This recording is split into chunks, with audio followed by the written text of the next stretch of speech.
কবরে তো প্রশ্ন সবাইকেই করা হবে, কিন্তু এমন কিছু মানুষ রয়েছে যে মানুষগুলোর কবরে কোনো প্রশ্ন করা হবে না, তার মানে ডিরেক্ট জান্নাত। আরো জোরে বলেন খুশির খবর না? খুশির। শুনেন, পরীক্ষা দিয়া পাশ করা আর একটা হচ্ছে পরীক্ষা ছাড়াই পাশ করে ফেলা। পরীক্ষা ছাড়াই পাশ করা, এটা কোনো হিসাব নিকাশ নাই, ডাইরেক্ট জান্নাত। সুবহানাল্লাহ বলেন। এরকম আল্লাহ রাসূল সাল্লাল্লাহু আলাইহি ওয়াসাল্লাম 7 শ্রেণীর মানুষের কথা বলেছে যাদের কবরের জিন্দেগিতে কোনো প্রশ্ন হবে না।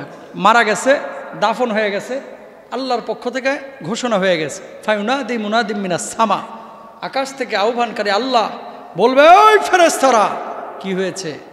আমার বান্দার উপরে আমি খুশি আছি, ফাআফরিশু মিনাল জান্নাহ, তার জন্য জান্নাতের বিছানাটি একটু বিছিয়ে দাও।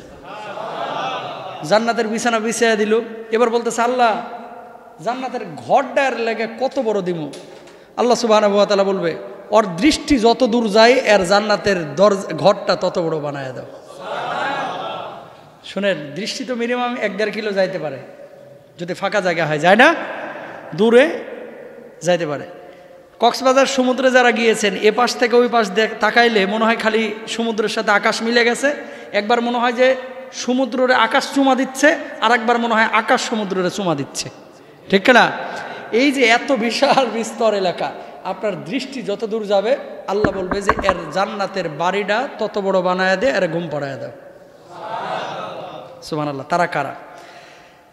দেখেন, 1 নম্বর আল্লাহ রাসূল বিশ্বনবী সাল্লাল্লাহু আলাইহি ওয়াসাল্লাম বলছেন, ইসলামী রাষ্ট্রের ভূখণ্ড বা সীমান্ত যে সমস্ত সেনারা পাহারা দেয়, এই ভূখণ্ডকে রক্ষার জন্য যারা জালেমের হাতে, আততায়ীর হাতে যারা শহীদ হয়, আল্লাহ রাব্বুল আলামিন এই মানুষগুলোকে কবরের জিন্দেগিতে কোনো প্রশ্ন করবেন না। বলুন সুবহানাল্লাহ। 2 নম্বর, ওমান মাতা ফি সাবিলিল্লাহ, যে ব্যক্তি আল্লাহ রাব্বুল আলামিনের রাস্তায় লড়াই করে শহীদ হয়েছে, বাল আহইয়াউন ইনদা রাব্বিহিম ইরযাকুন, বরং তারা জীবিত। ওয়ালা তাকুলু লিমান ইউকতালু ফি সাবিলিল্লাহ, এদেরকে তোমরা মৃত বলো না। আল্লাহর জমিনে আল্লাহর দিন কায়েমের জন্য যারা শহীদ হয়েছে, যারা কোরআনের বিধানকে কায়েমের জন্য, নবীজির সুন্নাহকে কায়েমের জন্য আল্লাহর রাস্তায় লড়াই করে জীবন দিয়ে দিয়েছে, আল্লাহ রাব্বুল আলামিন এই মানুষগুলোকে কিয়ামতের ময়দানে বিনা হিসেবে জান্নাত দিবেন। আর মৃত্যুর পরে কবরে কোনো প্রশ্ন ছাড়াই তাদের জন্য জান্নাত নির্ধারণ করে দিবেন। কয় নাম্বার গেল? 3 নাম্বার, যারা রাতে নিয়মিত সূরা মুলক পড়ে। আল্লাহ রাসূল সাল্লাল্লাহু আলাইহি ওয়াসাল্লামের সাহাবী হযরত ইবনে আব্বাস রাদিয়াল্লাহু তাআলা আনহু বলেন, এক সময় আল্লাহ রাসূল সাল্লাল্লাহু আলাইহি ওয়াসাল্লামের এক সাহাবী একটি কবরের ওপর তার তাঁবু খাটান। তিনি জানতেন না এটা একটা কবর। হঠাৎ বুঝতে পারলেন কবরে একটি লোক সূরা মুলক তেলাওয়াত করছে। সে তা পাঠ করে সমাপ্ত করল। বিশ্বনবী সাল্লাল্লাহু আলাইহি ওয়াসাল্লামের কাছে আসলেন, হে আল্লাহর রাসূল, আমি একটা কবরের ওপরে তাঁবু খাটিয়েছিলাম, আমি জানতাম না এর নিচেই কবর আছে, কিন্তু সেখান থেকে সূরা মুলুকের শব্দ আমি পাইলাম। আল্লাহর নবী বললেন যে ওই কবরের মধ্যে যে ব্যক্তি শায়িত ছিলেন তিনি নিয়মিত সূরা মুলুক তেলাওয়াত করতেন। কেউ যদি রাত্রিকালীন সময়ে নিয়মিত সূরা মুলুক তেলাওয়াত করে, আল্লাহ রাব্বুল আলামিন এই সূরাকে তার জন্য নাজাত দানকারী বানায় দিবেন। সূরা মুলুক নিয়মিত রাত্রিবেলায় তেলাওয়াত করবেন। রাত্রিবেলায় তেলাওয়াত করে যদি এর মধ্যে মারা যান, এই সূরা মুলুক কবরের সিকিউরিটি গার্ড হয়ে যাবে। সুবহানাল্লাহ। কবরের কি গার্ড? Security guard. রাইফেল নিয়ে দাঁড়াবে। রাইফেল না, দুনিয়ার রাইফেল না। কি করবে? কবরের চতুর্দিকে সূরা মুলুকটা ঘিরে রাখবে। মন কান্না করে আসবে, বলো কই আইছো? কয় প্রশ্ন করতে? কয় গৌরব মিয়া কাম পাও না, এখানে আইছো কাম করতে? হ্যাঁ, কয় তুমি জানো না এই ব্যক্তি সূরা মুলুক পড়ে মারা গেছে আজকে রাত্রে? আমার নবী বলে গিয়েছিলেন, আল্লাহর পক্ষ থেকে ঘোষণা এসেছে, মুলুক পড়ে যে মারা যাবে আল্লাহ রাব্বুল আলামিন সে যদি ঈমানদার হয়ে থাকে তার কবরটাকে জান্নাতের বাগিচা বানিয়ে দিবেন। মুলুক পড়া দরকার আছে না নাই? কয়টা গেল? আজকে কি বার? জোরে বলেন। আল্লাহ রাসূল সাল্লাল্লাহু আলাইহি ওয়াসাল্লাম বলছেন, কোনো ব্যক্তি যদি শুক্রবার জুমাবারে দিনে অথবা রাত্রে মারা যায়, আল্লাহ রাব্বুল আলামিন ওই ব্যক্তিকে কবরের যাবতীয় প্রশ্ন ফিতনা থেকে রক্ষা করবেন। কোন দিন মারা গেলে? শুক্রবার, জুমাবার। সহিহ হাদিস কিন্তু এটা। জুমার দিনে অথবা জুমার রাত্রে। জুমার রাত মানে জানেন? শুক্রবারের রাত না, বৃহস্পতিবারের রাত। মাশাআল্লাহ, আপনারা জানেন, আমার মুসল্লিরা অনেক ভালো, আলহামদুলিল্লাহ বলেন। জুমার রাত মানে বৃহস্পতিবার রাত, মানে আমগো বিয়ার রাত। কথা বলেন না দেখি। বৃহস্পতিবার মানে কি? কালকে সারা রাত কিন্তু ঘুমাইতে পারি নাই ভাই। আমি তো থাকি 8 তলায়, লিফটের 8 না লিফটের 7, মানে 8 তলায়। সামনের 5 তলা বিল্ডিংয়ে পুরো লাইটিং করছে। আর আগে কিন্তু গান বাজাইতো, এখন গান কিন্তু বাজায় না, খালি ঢুস ঢাস আওয়াজ হয়, ঢুস ঢাস। কথা বলেন না কেন? আগে কিন্তু গান বাজাইতো, এখন কিন্তু খালি কি যেন বাজায়, ঢুস ঢাস আওয়াজ হয়। আর ভাই এমন আওয়াজ হয় যেন নিচে ভূমিকম্প হচ্ছে।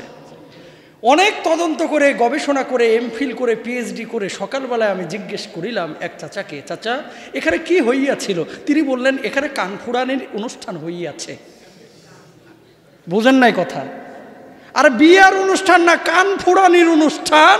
তাই এরকম গান বাজনা, 4 তলা বাড়ি, পুরা লাইটিং, নিচে গরু মরু জবাই করা অস্থির।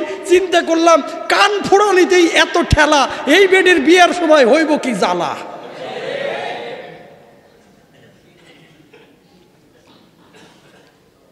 কথা ঠিক কিনা? কান ফুড়ানিতেই সারা রাতের ঘুম হারাম, পুরা অস্থির। তাহলে এটার যখন বিয়ে হবে, আল্লাহ এরা হেদায়েত দান করো, আমিন বলেন। বাচ্চার তো আর দোষ নাই, দোষ হচ্ছে বুড়িয়াগুলার। তোরা কে কইছে কান ফুড়ানিতে এত বড় আওয়াজ করতে? সারা পৃথিবীর বুকে এত আইন আছে, বাংলাদেশেও হয়তো বা আছে, বিশ্বাস করেন এই জায়গাটায় কেউ প্রয়োগ করতে পারে না। কই একদিনই তো, আরে কত মানুষ তাহাজ্জুদের নামাজ ফজর পর্যন্ত পিটাইছে, ফজর পর্যন্ত। কানের মধ্যে যে ভাইরাস হবে না, তখন আবার হুজুরের কাছে দৌড়াইবে পানি পড়ার লেগে। কথা বলেন না কেন? এখন এগুলো করবে, মানুষের মনে কষ্ট দিবে, আর হুজুরের কাছে দৌড়ে আসবে কখন? যখন ভাইরাস ঢুকবে।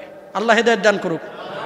এই সমস্ত মুসল্লিরা, ভাইরা আমার, আপনাদের কাছে রিকোয়েস্ট, গানের যদি এত শুনতেই আপনার মন চায়, আর ঢুস ঢাস আওয়াজ যদি এতই ভালো লাগে, নিজের লুঙ্গির নিচে দিয়ে রাখেন বক্স। আল্লাহ দোহাই লাগে অন্য মানুষের কষ্ট দিয়েন না। কথা বলেন না কেন?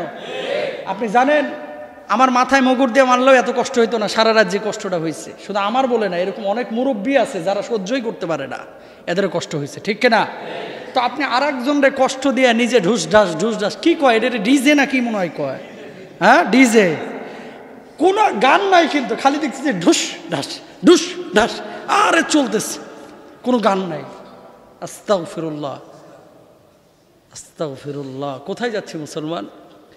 যে জুমার রাত্রে মৃত্যুবরণ করলে কবর আযাব মাফ, সওয়াল জবাব মাফ। এই জুমার রাত্রে তুমি ঢুস ঢাস আর ডিজে করলা, তোমার মৃত্যু ওই ডিজের সাথেই যেন হয়ে থাকে। আল্লাহ হেদায়েত দান করুক। এই রাত্রে যদি আপনারা বিয়ে শাদীও কেউ করেন, আরেকজনের কষ্ট দেন না প্লিজ, দোহাই লাগে, হাতটা জোর করে বলি। আপনার না হলে কাম নাই, আজাইরা বসে থাকেন। অনেকের কাম আছে, অনেকে রাত্রে তাহাজ্জুদের নামাজে আল্লাহর কাছে হাত তুলে, বিশ্বাস করেন হাতটা তুলে অনেকে কান্নাকাটি করতেছে, আর তুমি ঢুস ঢাস করতেছো, চোখের পানি প্রত্যেকটা অভিশাপ হয়ে পড়বে। কষ্ট দিয়েন না ভাই। এত গান শুনতে ইচ্ছা হলে নিজের ভিতরে বল্টু লাগায় নিজে শুনেন। আরেকজনের জোর করে শুনাইতে তোমার বলছে কেডা? কিছু লোক আছে এরকম, স্বভাব খারাপ, নিজে শুনবে বাড়ায় দিয়ে আরেকজনও জোর করে শোনাইবে। দেখো আমার বক্স আছে, জোর করে শুনাইব। এই স্বভাব চেঞ্জ করবো ইনশাল্লাহ বলেন, আরো জোরে বলেন। আর যাই হোক, অন্তত আপনারা শুদ্ধ হন ইনশাআল্লাহ। আল্লাহ তৌফিক দান করুক। তো যেখান থেকে কথাটা বলতেছিলাম, জুমার দিনে অথবা রাত্রে যারা মৃত্যুবরণ করবে, এদের কোনো আযাব গজব হবে না। ওমান মাতা ফিল মাবদুনি ফাহুয়া শাহীদুন। আল্লাহর নবী, বিশ্ব নবী সাল্লাল্লাহু আলাইহি ওয়াসাল্লাম বললেন, 5 নম্বরে যারা পেটের পীড়ায়, পেটের রোগে আক্রান্ত হয়ে মারা যাবে, আল্লাহ রাব্বুল আলামিন ওই মানুষগুলোকে কবরের ফিতনা থেকে, প্রশ্ন থেকে হেফাজত করবেন। এই মানুষগুলো জান্নাতে যাবে। 5 নম্বর। 6 নম্বর, নাবালক শিশু এবং মায়ের গর্ভে মৃত শিশু, এদের কবরে কোনো প্রশ্ন হবে না, এরা জান্নাতি। আরেকটা হাদিসের মধ্যে, তাফসিরের মধ্যে ইবনে কাসির রাহিমাহুল্লাহ লিখছেন, এই বাচ্চাগুলো যখন মারা যাবে এদের রূহগুলো জান্নাতে পাখি হয়ে উড়ে বেড়ায়। বাপ মা যদি আমল নিয়ে কবরে যাইতে পারে, কিয়ামতের ময়দানে আল্লাহর সঙ্গে এরা কি করবে? বোঝাপড়া করবে। আল্লাহ, ছোটবেলায় বাপ মার মায়া মমতা পাই নাই, আজকে যা আপনার আমাদের জান্নাত দিছেন, আমার বাপ মারে জান্নাতে আমি নিতে চাই। আল্লাহ বলবে, যা বান্দা, ছোটবেলায় মায়া মমতা পাস নাই, আজকে জান্নাতে তোর জন্য আমি তোর বাপ মার ব্যবস্থা করে দিলাম। মাশাআল্লাহ, আর কি লাগে, তাই না? এই জন্য আসলে ছোট বাচ্চা যাদের মারা যায় এরা খুব কষ্ট পায়। হয়তো বা আপনি আমি বুঝি না, যারা হারায় তারা বুঝে। তো প্রিয় ভাইরা আমার, ছোট বাচ্চা যাদের মারা গিয়েছে, আপনারা যদি ঈমান নিয়ে কবরে যাইতে পারেন, এই পুরস্কার রেখেছেন কে? আল্লাহ তাআলা। এরপরে আসেন 7 নাম্বার, পাগল এবং বোকা ব্যক্তি। এই জন্য অনেক ওলিয়ারা আকাঙ্ক্ষা করতেন যে আল্লাহ, মানুষ না বানায় আমার পাগল বানায় দিতে, আল্লাহ হিসাব হইতো না। আল্লাহ, তুমি আমার একটা পাখি বানায় দিতা, আল্লাহ একটা চতুষ্পদ জন্তু বানায় দিতা। কেন? কারণ এই পাগলের কোনো হিসাব নাই। এদিক থেকে আপনার আমার চাইতে ওরা কিন্তু আগায় রয়েছে। কথা বলেন না কেন? পাগল আপনার আমার চাইতে আগায় আছে। মানুষ যাদের সুস্থ মস্তিষ্কের নিয়ামত আল্লাহ তাআলা দিয়েছেন, এদেরকে যেমন জিজ্ঞাসাও করা হবে, হিসাব নিকাশও হবে, এদের প্রতিদানও হবে অনেক বড়।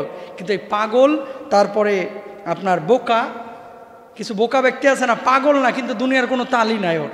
ধরেন বলছেন যে তুই একটু ফ্যান্টাসির ওখানে যাতো, এই জিনিসটা নিয়ে হাঁটতে হাঁটতে গেছে উত্তরা 10 নম্বর। আছে না এরকম? খালি ভুলে যায়, মন ভোলা বোকা ব্যক্তি, এদের কোনো কি হবে না? হিসাব হবে না। আলহামদুলিল্লাহ বলেন। তো এই মানুষগুলো হচ্ছে যাদের কোনো কবরের মধ্যে হিসাব নিকাশ হবে না। প্রিয় ভাইরা আমার,